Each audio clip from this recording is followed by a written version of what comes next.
American veterans returning from the Mideast, what happens to them is, as far as I'm concerned, a high rate of suicide going right now, and it's the highest it's ever been.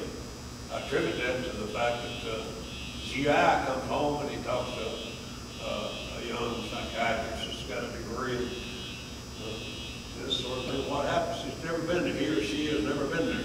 And I don't care what kind of degree they have, unless he or she has been there, they're not going to get to it.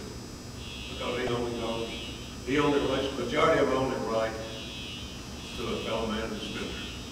And what happens as a result, the suicide rate is high. What is your view on what are you going to do for these veterans? What do we need to do?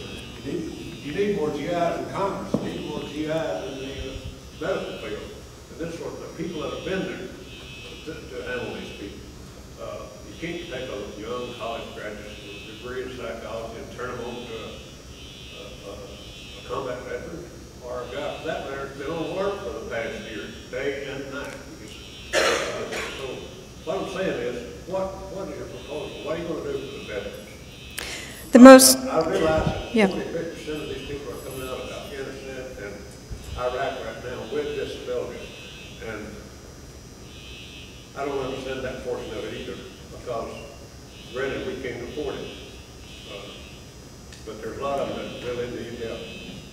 They do. They come back with both the physical and the emotional scars. Because of our improvements in medicine, the death rate in Afghanistan is somewhere around 4,000, but the disability rate from injuries, physical injuries, is around 30,000.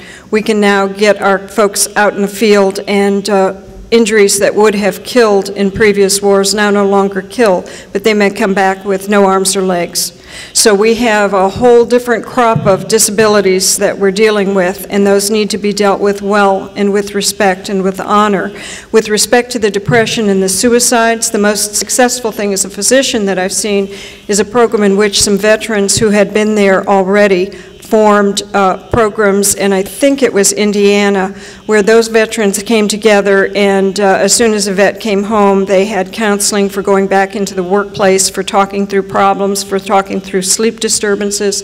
So that didn't involve the expensive psychiatric services, but that model is the most successful that I've seen.